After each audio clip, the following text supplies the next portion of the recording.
Welcome back to our channel జీవనం 2.0. నేను మీ మాధురి. చావు బ్రతుకులు ఎక్కడున్నాయో తెలుసా? చావు బ్రతుకులు అనేవి ఎక్కడో లేవు, ధైర్యంలోనే ఉన్నాయి. ఎప్పుడైతే భయపడతామో అప్పుడే చావు మనల్ని వెంటాడుతుంది అని అర్థం. ఎప్పుడైతే ధైర్యంగా ఉంటామో అప్పుడే రియల్గా మనం బ్రతకటం మొదలు పెట్టాము అని అర్థం అనమాట. అంటే ఎందుకు భయపడాలి అసలు చెప్పండి? ఎప్పుడైతే భయపడతామో అప్పుడు ఒకదానిపటి ఒకటి సమస్యలు అనేవి మొదలు పెడతాయి అనమాట. ప్రతి చిన్నదానికి భయపడతాము, ఆఖరికి అది ఎక్కడి దాకా దారి తీస్తుందంటే మన నీడను చూసి కూడా మనం భయపడేదాకా కూడా చేస్తుంది అనమాట. అసలు ఎందుకు భయపడాలండి? తప్పు చేయనప్పుడు ఎందుకు భయపడాలి? భయం అనేది ఎప్పుడు వస్తుంది? మిస్టేక్ చేసినప్పుడు మాత్రమే భయం అనేది వస్తుంది. ఎప్పుడూ కూడా తప్పు చేయనప్పుడు భయానికి తావుండదండి. కొంతమందిని చూస్తే మనం అనుకుంటూ ఉంటాం, అరే ఏమి యాటిట్యూడ్ రావాడికి, ఏమన్నా అని అంటాం. ఎందుకో తెలుసా?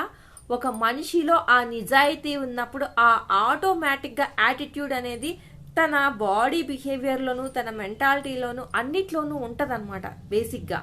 ఎందుకు అంటే నేను తప్పు చెయ్యను కాబట్టి నేను ఎందుకు భయపడాలి అని ఒక ఉంటుంది చూసారా? దాన్నే చాలా మంది యాటిట్యూడ్ అని, పొగర్ అని, అహంకారం అని రకరకాల పేర్లు పెట్టి మనకు నచ్చినట్టు మనం పిలుస్తూ ఉంటాం అనమాట. అవన్నీ కాదు. అది ఆ మనిషికి తన మీద ఉన్న నమ్మకం అనమాట, తన మీద ఉన్న నిజాయితీ అనమాట.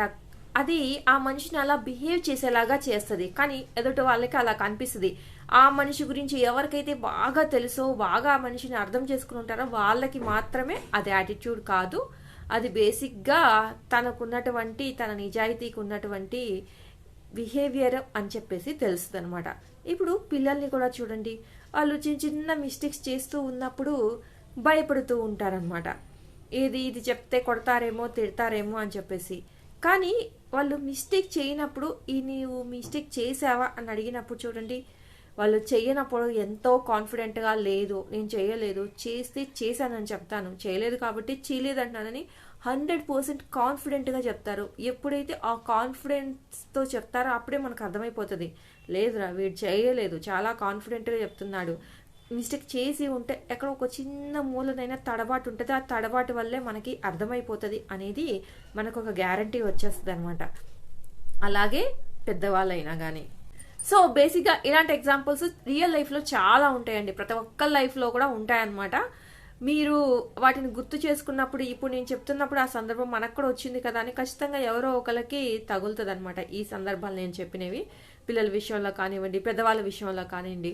కాబట్టి నేను చెప్పేది ఏంటి అంటే, తప్పు చేయనంత వరకు మనం భయపడం కాబట్టి ఆ భయం అనేది మనది చచ్చేలాగా చేస్తుంది. అంటే నిమిషం క్షణం ఇది తప్పు బయటపడిపోతుందేమో అని మనం భయపడుతూ ఉంటాం కదా. అది చావు కన్నా ఘోరం అండి. చావు అయినా కానీ ఒకేసారి ఈ మధ్య వచ్చేటటువంటి ఈ గుండె నొప్పులు ఏవైతే ఉన్నాయో అవి ఫ్రాక్షన్ ఆఫ్ సెకండ్స్తో వచ్చి ఒకసారి మనిషిని చంపేస్తున్నాయి. కానీ ఈ భయం అనేది ఉంది చూసారా, ఇది ఎక్కడ బయటపడుతుందో అన్న భయం ఉంటుంది చూసారా, అది నిమిషం క్షణం మనల్ని నిద్రపోనివ్వదు, తిననివ్వదు, మనశ్శాంతిగా ఉండనీయకుండా చంపేస్తూ ఉంటుంది అనమాట. అందుకనే చావు కంటే కూడా ఘోరం అని చెప్పొచ్చు అనమాట. కాబట్టి ఎందుకంటే అలాంటి తప్పులు చేయడం ఎందుకు, మనం ఇంతలాగా భయపడతాం ఎందుకు చెప్పండి? మనిషి అన్నాక తప్పులు చేస్తారు, తప్పులు చేస్తేనే వాళ్ళని మనిషి అంటారని కూడా నాకు తెలుసు. బట్ కానీ వీలైనంత వరకు ఒకళ్ళకి సంజాయిషి చెప్పి ఈ విధంగా చావు కంటే ఘోరమైన భయాన్ని మనకు కలిగించేటటువంటి అంత పెద్ద తప్పులు చేయకుండా, అంత పెద్ద రహస్యాన్ని మనలో ఉంచుకోకుండా, అంత పెద్ద భయానికి గురి కాకుండా మన లైఫ్ని మనశ్శాంతిగా ఉంచుకునేలాగా ఉండండి. మనశ్శాంతిగా ప్రశాంతంగా ఉండండి. ఇదండి ఈరోజు వీడియో కనుక నచ్చితే లైక్ చేయడం మర్చిపోవద్దు. మరిన్ని ఇలాంటి వీడియోస్ కోసం వెంటనే ఛానల్ సబ్స్క్రైబ్ చేసుకొని పక్కనే ఉన్న బెల్ ఐకాన్ కూడా ప్రెస్ చేసేయండి. అప్పుడే డైలీ నోటిఫికేషన్స్ మీ దాకా వచ్చేస్తాయి.